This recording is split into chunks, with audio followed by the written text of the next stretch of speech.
지원이 올 것이다. 그러면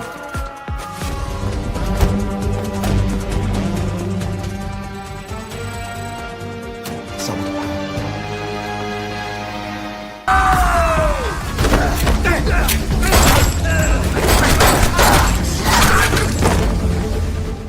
Halo para sultan rebahan, balik lagi bareng Babang Suga di channel Kenzi Camp.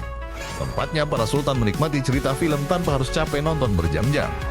Kali ini kita bakal nyemplung ke dunia yang beda. Seorang komikus yang hidupnya nggak sesimpel bikin gambar di kertas. Di balik goresan penanya, ternyata tersembunyi kisah kelam penuh darah, identitas rahasia, dan dunia para pembunuh bayaran. Tadi, siap-siap rebahan santai, karena Babang Suga bakal bawain alur cerita Hitman 2, seorang komikus. Tanpa berlama-lama, langsung ke alur ceritanya.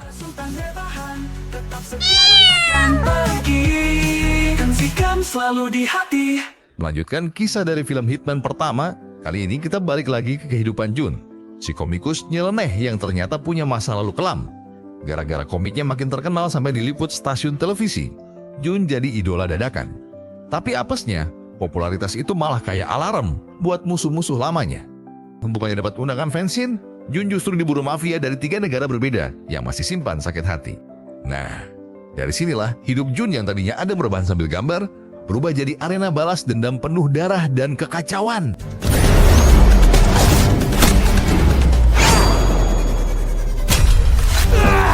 전 세계를 누비며 악당들을 처단하는.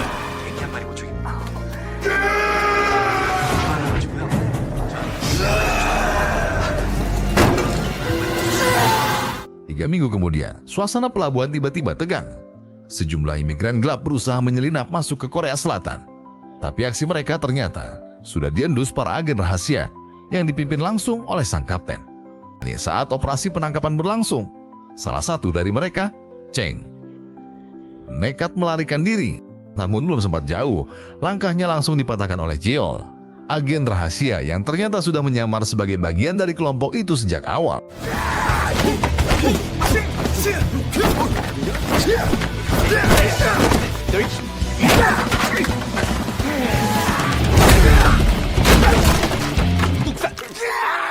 Setelah Cheng berhasil diamankan, Jeol menyadari sesuatu yang mencurigakan. Ternyata Cheng bukan sekadar imigran gelap biasa. Ia datang dengan satu tujuan, membalaskan dendamnya kepada Jun. Jeol pun merasa Jun harus segera diberitahu soal ancaman ini. Sayangnya, pendapat itu ditolak mentah-mentah oleh sang kapten. Terus, menurutnya Jun kini hanyalah warga sipil biasa. Ia harus benar-benar lepas dari masa lalunya sebagai agen rahasia dan menikmati hidup tenang bersama keluarga. Kini, Jun memang hidup bahagia di sebuah apartemen sederhana. Ia bersama istrinya, Mina, dan anak mereka. Mina pun sudah menekuni profesi baru sebagai pemilik galeri seni setelah sebelumnya hanya mengajar les melukis. Semua itu bisa terwujud berkat keberhasilan Jun meninggalkan dunia kelamnya dulu. 우리 김 작가님 덕분입니다. Keesokan harinya, Mina akhirnya menggelar pameran seni pertamanya. Acara itu berjalan dengan lancar dan membuatnya terlihat begitu bahagia. Sang putri, Gayung, juga hadir meski masih dengan seragam sekolah, baru pulang dari kelas. Tak lama kemudian, Jeol dan sang kapten datang memberi dukungan. Anehnya, mereka membawa 2 kantong berisi tisu sebagai hadiah. Entah apa maksudnya. 괜찮습니다. 축하드립니다. 잘 풀리라고. 아유 뭘 이런 거다. 저 날이 갈수록 둘이 똑같아지네. 뭔 소리 하는 거야 지금? Mereka pun ikut larut menikmati karya seni yang terpajang di galeri. Saat sedang berkeliling, Mina memperkenalkan sang kapten kepada Jeon, direktur galeri itu. Sepanjang hidupnya, sang kapten hanya tahu soal tugas negara, disiplin, dan dunia rahasia. Tapi anehnya, dalam pertemuan singkat itu, ia langsung merasa terpesona pada Jeon.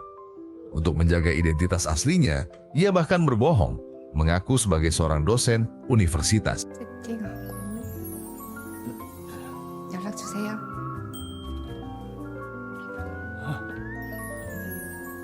Hal yang sama juga dialami Jeol. Saat ia sedang asyik memperhatikan salah satu karya seni, Jeon mendekat dan mulai menjelaskan makna dari lukisan itu. Bukan cuma penjelasannya yang menarik, tapi kecantikan Jeon seketika membuat Jeol terpesona. Sama seperti kaptennya, Jeol pun jatuh dalam pesona sang direktur galeri. 연락 남겨주세요.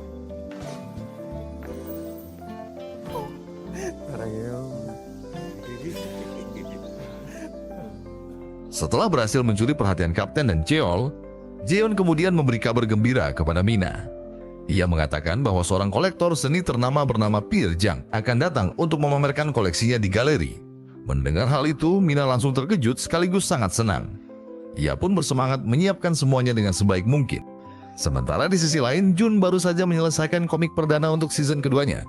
Ia segera menghubungi bosnya untuk melaporkan hasil karya itu. Namun, setelah membaca, sang bos justru ragu. Menurutnya, cerita kali ini terasa aneh karena tidak lagi terinspirasi dari masa lalu Jun. Tokoh utamanya bahkan diberi kekuatan super berlebihan, sehingga terkesan tidak masuk akal.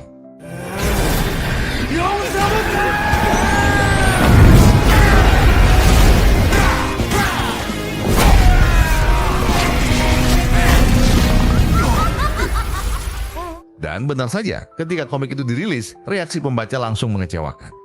Netizen ramai-ramai memberikan komentar negatif. Bahkan teman-teman Gayung di sekolah ikut mencibir cerita baru ayahnya. Hal ini membuat sang bos pusing 7 keliling. Akhirnya, Jun dipanggil ke kantor. Di sana, bosnya meminta Jun menghentikan cerita tersebut dan segera memulai alur baru yang lebih masuk akal. 이번 작품은 깨끗하게 접고 새로 한번 시작해보자. 응? Meski kecewa dengan keputusan bosnya, Jun tetap menuntut uang muka. Rupanya ia terpaksa melakukan itu karena sudah mengambil pinjaman besar dengan jaminan rumah untuk berinvestasi, yang sayangnya justru merugi hingga hampir bangkrut. Sesampainya di rumah, Jun mendapat telepon dari Mina. Ia bilang akan pulang terlambat karena sibuk menyiapkan acara besar di galeri. Mina juga mengingatkan Jun agar jangan terlalu memaksakan diri bekerja. Apalagi menurutnya mereka tidak memiliki hutang besar pada siapapun. Ucapan itu justru membuat Jun semakin merasa bersalah. Malamnya, Jun menjemput Gayung. Namun ia kaget saat mengetahui putrinya ternyata sudah punya pacar. Rasa khawatir membuat Jun membuntuti mereka diam-diam. Saat menguping, Jun malah mendengar obrolan mereka soal komik terbarunya yang dianggap tidak bermutu. Kesal bukan main, Jun pun nekat ingin memberi pelajaran pada pacar anaknya itu. 이거 버려야지 학생.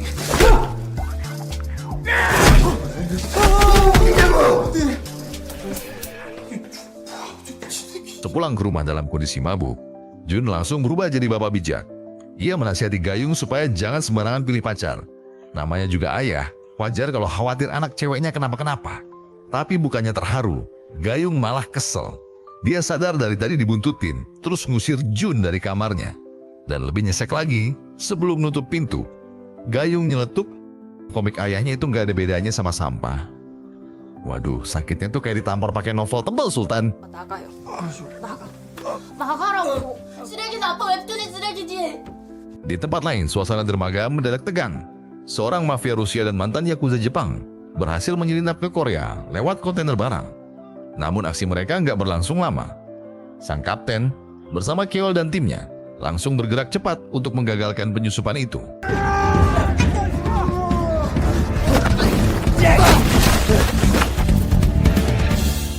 Pak Ketua Agen Rahasia segera menggelar rapat darurat. Mereka membahas maraknya imigran gelap yang akhir-akhir ini masuk ke Korea. Dari hasil penyelidikan, terungkap kalau tujuan utama mereka adalah mencari Jun. Karena itu, sang ketua memutuskan untuk segera mengusir Jun ke luar negeri. Tapi keputusan itu ditentang keras oleh Cheol dan sang kapten. Menurut mereka, komik Jun sudah tidak lagi jadi ancaman. 준호의 국외 주방을 논의 중이에요. 예? 그건 말도 안 됩니다. 이게 말이 왜 안 돼?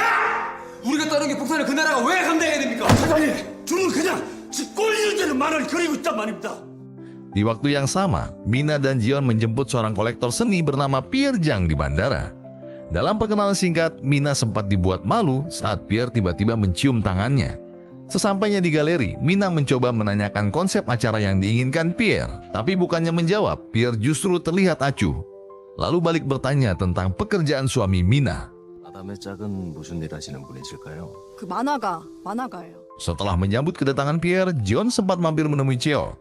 Saat Jeon izin ke toilet, ponselnya tertinggal di meja. Dari situlah Cheol mengetahui kalau sang kapten sering berbalas pesan dengan Jeon. Cheol makin panas, apalagi setelah tahu kaptennya itu bahkan mengajak Jeon minum di sebuah bar. Tak terima, Cheol pun langsung menyusul ke sana. Setelah Jeon menerima telepon dan pergi sebentar, tersisalah Cheol dan sang kapten berdua. Di momen itulah atasan dan anak buah ini terlibat adu mulut. demi memperebutkan wanita yang sama-sama mereka sukai. 이 새끼야? 좀 나이를 생각하세요. 좀 나이를. 싸가지 없는 놈의 새끼야. 너 똥 좀 쳐먹을래? Kembali ke apartemen, Jun kini menghabiskan waktunya untuk memikirkan konsep cerita baru. Dengan tekad kuat membayar hutangnya, ia akhirnya menemukan ide berbeda dari sebelumnya. Jun menulis tentang sebuah perusahaan besar yang menjadi target pencurian sekelompok teroris. Masalahnya, aksi mereka terlalu mencolok dan pasti mudah tertangkap. Untuk mengakalinya, Jun menambahkan skenario bom asap yang memaksa semua karyawan keluar dari gedung. Di saat itulah, para pencuri menyamar sebagai petugas damkar agar bisa beraksi dengan leluasa. 사범 지원이 올 것이다. 그러면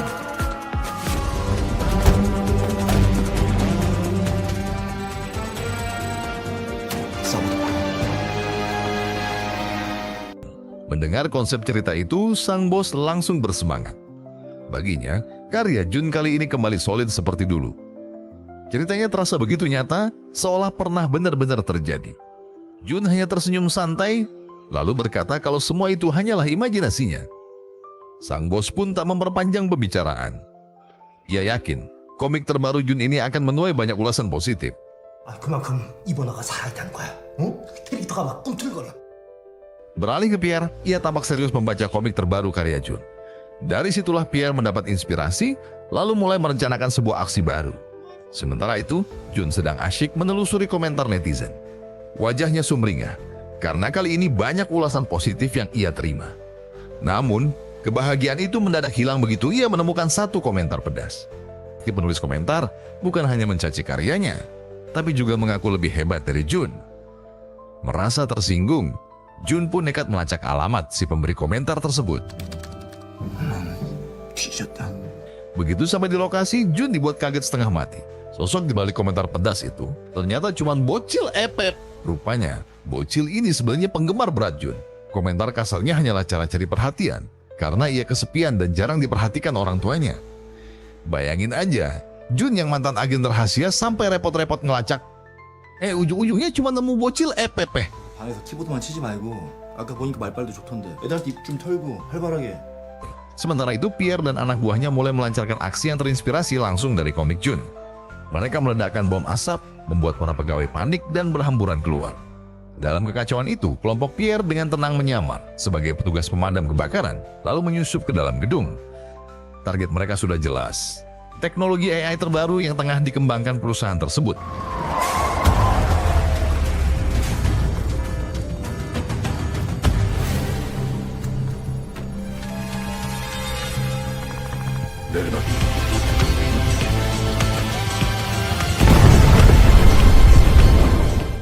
Berita perampokan itu langsung meledak di televisi dan dalam hitungan jam jadi trending topik di mana-mana.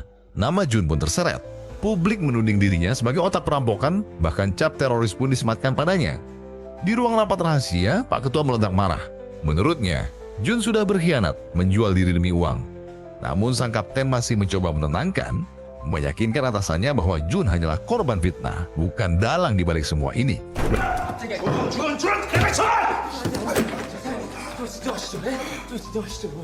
이게 무슨 뜻이야?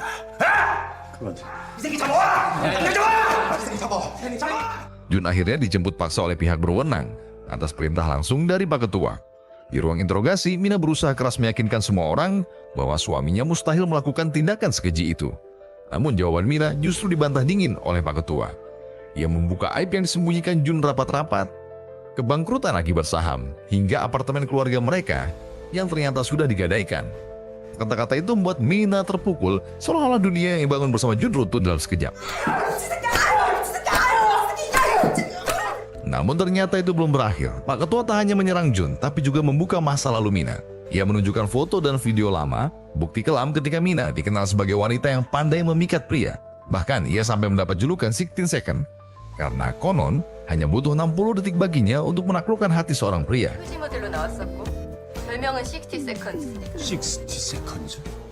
Setelah dipermalukan habis-habisan, Jun dan Mina akhirnya sadar apa yang dilakukan Pak Ketua jelas melanggar aturan. Ia telah menyalahgunakan kekuasaan untuk memata-matai warga sipil. Mina yang naik pitam pun langsung melawan balik. Melihat istrinya berani menantang, Jun tak tinggal diam. Ia ikut-ikutan membela Mina dengan harapan amarah sang istri bisa sedikit reda Dan mungkin ia akan melupakan soal hutang serta kesalahannya yang lalu. 이거 지금 뭐 하는 거야, 이거? 맞아, 씨발, 사람 들고 야, 이씨. 너 진짜 이따 봐, 이 새끼야. Setelah Mina pergi, Pak Ketua merasa masih butuh bukti yang lebih kuat. Dia pun menghadirkan sosok tak terduga, si bocil FF yang pernah ditemui Jun. Si bocil dengan wajah polosnya membuka rahasia besar. Ia ternyata menyimpan rekaman dari kamera kecil yang terpasang di kamarnya. Bukti itu cukup untuk membuat Jun terhindar dari tuduhan sebagai dalang perampokan. Namun masalah belum benar-benar selesai. Karena di luar sana, para penjahat dari berbagai negara sudah menunggu saat yang tepat untuk menuntut balas dendam pada Jun. Menyadari komiknya benar-benar dijadikan blueprint kejahatan, Jun akhirnya mendapat ide gila. Ia menulis sebuah cerita baru, bukan sekadar komik, melainkan rencana untuk memancing para penjahat keluar dari persembunyian. Kali ini, ia menuliskan kisah tentang pembobolan bank dengan sebuah gudang terbengkalai sebagai jebakan. Namun, ada satu hal yang berbeda. Dalam cerita ini, Jun sendiri yang akan turun tangan. Dialah yang akan menghabisi para penjahat itu.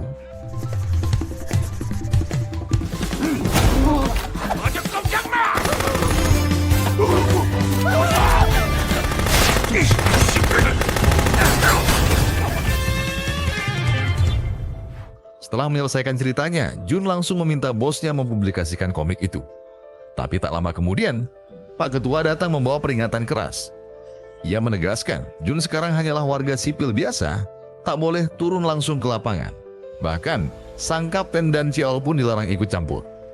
Belakangan terungkap, larangan itu bukan semata demi keselamatan, melainkan ambisi pribadi. Pak Ketua ingin misi ini jadi prestasinya sendiri, agar bisa dipuji publik. 공을 지대로 세울 수 있는 기회야. 이번 작전의 공은 내가 독차지한다. 우리가 독차지한다. Jun kemudian ditempatkan di sebuah kamar khusus agar bisa diawasi ketat.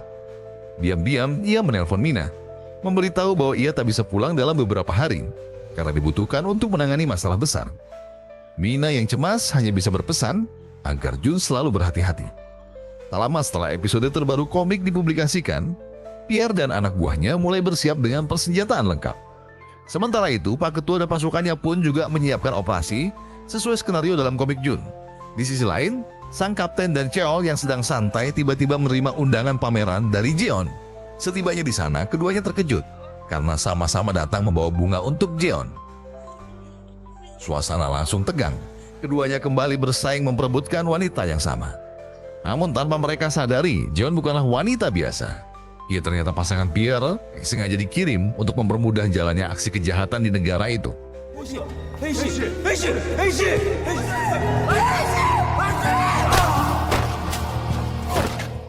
Sementara para agen sibuk mempersiapkan rencana, sang kapten justru sudah berada dalam bahaya. Ia terikat di kursi, diinterogasi langsung oleh Pierre yang dipenuhi amarah. Pierre menuntut balas dendam atas kematian keluarganya. Ia mengungkapkan kebenaran kelam bahwa dulu Jun pernah mencuri sebuah benda misterius bernama gerbang neraka. Karena ulah itulah keluarganya meregang nyawa. Meski terus ditekan, sang kapten tetap bergeming. Ia menolak memberitahu keberadaan benda itu, meskipun nyawanya sendiri jadi taruhannya.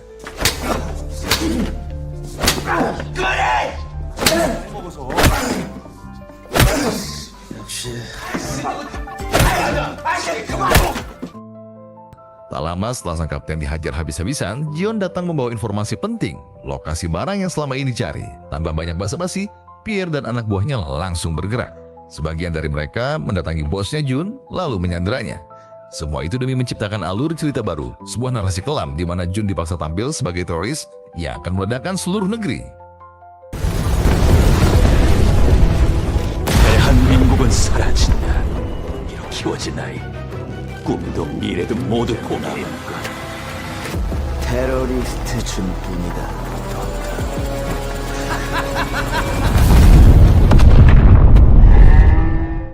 Setelah Pierre dan anak buahnya pergi, sang kapten dengan napas tersengal akhirnya membuka rahasia besar pada Cheol.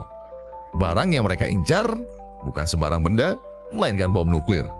Dulu, Jun sendiri yang mencurinya dari Korea Utara. Senjata itu awalnya dipersiapkan untuk menyerang, namun setelah hilang, justru Korea Utara balik melancarkan operasi militer besar-besaran. Demi menutupi aib, mereka menghabisi semua saksi termasuk keluarga Pierre. Sejak saat itu dendam Pierre membara. Baginya, mendapatkan kembali bom nuklir itu adalah satu-satunya jalan untuk membalas semua yang telah hilang darinya. 그들의 가족까지 제거대장이었어. 당신 Tak ingin hal terburuk terjadi, sang kapten diam-diam menghubungi Jun lewat ponsel kecil yang ia sembunyikan di balik celananya. Saat menerima telepon itu, Jun terkejut. Ia baru sadar, karakter dalam komiknya kini benar-benar diwujudkan sebagai teroris yang mengancam kota. Masyarakat mulai panik, percaya bahwa apa yang mereka baca telah menjadi kenyataan. Dengan wajah tegang, Jun segera menghubungi Mina, memintanya mencari sang kapten dan Kyeol, yang saat itu masih terkurung di dalam ruang pameran. 지금 그거 신경 쓸 때가 아니야. 당신 지금 어디 있어? 나 지금 갤러리지. 당신 해줘야 될 일이 있는데. Jun segera melapor pada para penjaga, mengungkap rencana asli Pierre. Target mereka ternyata bukan bank, melainkan markas agen rahasia. Tempat bom nuklir itu disembunyikan. Di sisi lain, Mina yang berada di galeri berusaha menyelamatkan sang kapten dan Cheol. Dengan akting penuh keberanian, ia berpura-pura mabuk demi mengelabui anak buah Pierre yang menjaga mereka.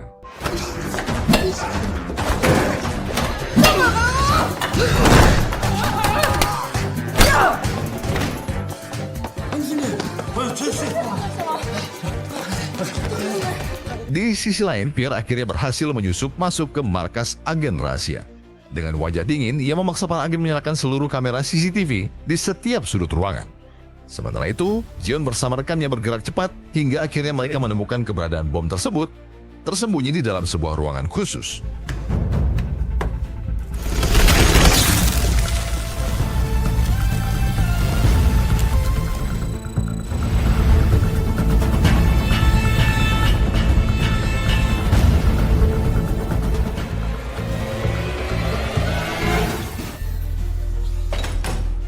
Menyadari Jun telah menyusulnya, Pierre segera menyiapkan jebakan. Ia membebaskan 3 tahanan imigran, orang-orang yang memang sudah mengincar nyawa Jun sejak lama. Begitu Jun tiba di ruang penyimpanan bom, serangan itu pun datang tanpa ampun. 3 lawan sekaligus menghadangnya dalam pertempuran mematikan.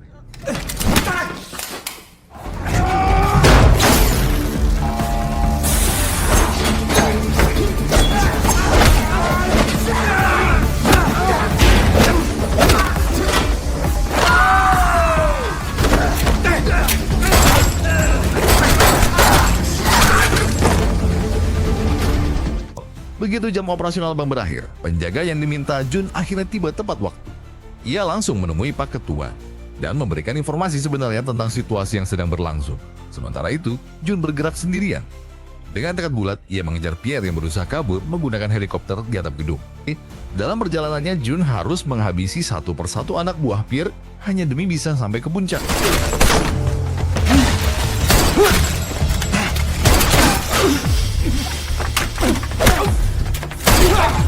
Begitu berhasil menyusul Pierre, Jun langsung mengambil langkah berani. Ia menembak pilot helikopter. Tembakan itu membuat helikopter oleng, memaksa Pierre batal kabur. Namun situasi justru makin genting. Jeon dan rekannya segera melepaskan tembakan bertubi-tubi ke arah Jun. Hujan peluru memenuhi udara, membuat Jun kewalahan menghadapi serangan mematikan dari 2 lawan sekaligus.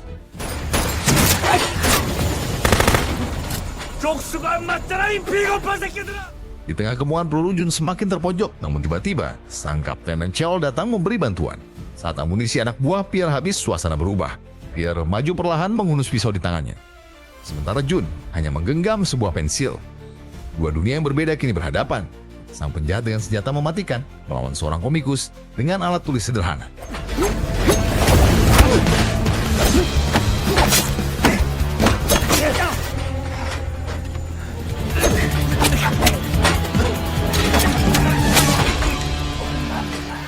Pertarungan sengit berakhir dengan Jun berhasil menjatuhkan Pierre. Di sisi lain, Kyeol menuntaskan perlawanan dengan menghajar habis anak buah Pierre. Sang kapten yang hampir kalah dari Jeon pun berhasil selamat setelah Kyeol melayangkan tendangan maut yang membuat lawan terkapar tak berdaya.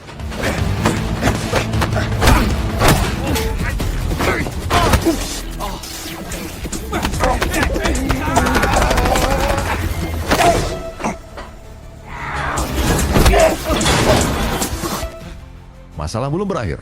Bom nuklir itu harus dibawa dengan helikopter dan diledakkan di laut. Mereka sempat berdebat siapa yang harus berkorban. Namun akhirnya, Jun yang memilih maju. Ia sadar semua ini akibat kesalahannya di masa lalu. Dan kini hanya pengorbanan yang bisa menebusnya.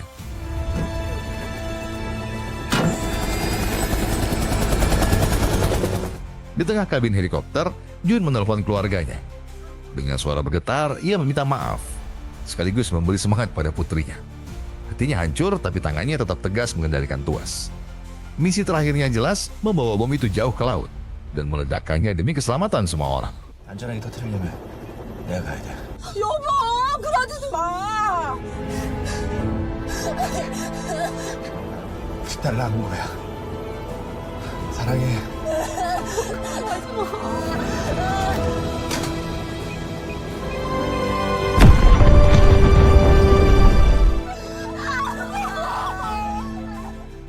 Semua mengira Jun gugur dalam ledakan itu. Namun tiba-tiba sebuah panggilan masuk.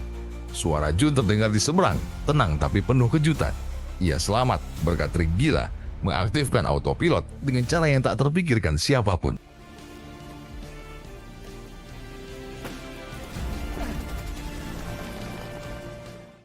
Film ditutup dengan kepulangan Jun yang disambut hangat oleh Mina dan putrinya, Gayung. Tangis, haru bercampur tawa menyelimuti keluarga kecil itu. Sang kapten dan Keol yang ikut menyaksikan pun tak kuasa menahan air mata.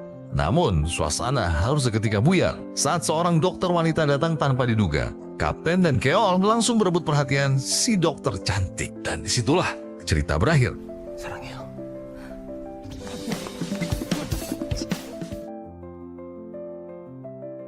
Dari cerita ini kita bisa belajar bahwa imajinasi kadang bisa lebih berbahaya dari kenyataan jika jatuh ke tangan yang salah.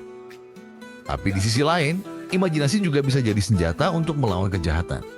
Dan yang paling penting, keluarga adalah alasan terbesar untuk kita terus bertahan. Jadi buat para sultan rebahan, jangan lupa klik like, tulis komentar, dan share video ini biar makin banyak yang ikut nobar bareng kita. Sampai ketemu di video berikutnya, tetap bareng Babang Suga di channel Gen Z Camp. Enjoy hidup penuh canda. Hey para sultan, ketawa tiap hari. Cerita bareng Suga, masalah jadi pergi. Hey para sultan, rebahan bukan dosa. Yang penting